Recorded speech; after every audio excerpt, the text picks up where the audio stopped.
సమస్యలు వచ్చినప్పుడు కొడుకులు చచ్చిపోతే చచ్చిపోతావా? భర్త చచ్చిపోతే చచ్చిపోతావా? భార్య చనిపోతే చనిపోతావా? రోగాలు వస్తే పోతావా? చచ్చిపోవడానికి పుట్టావా? చచ్చిపోవడానికి నేను పుట్టించానా? చచ్చిపోతానంటావేంటి?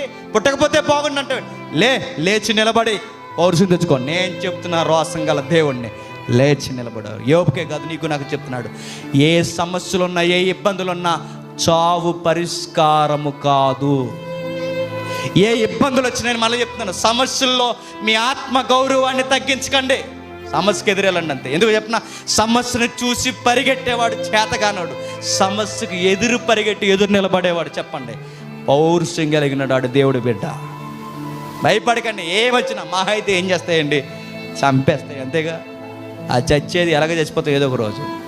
ఆ చచ్చేది ఏదో విజయకేతనం సమస్యకి ఎదురెళ్ళి చస్తే ఆడి మగాడండి సమస్యకి ఎదురెళ్ళి చచ్చిపోడు అంటారు.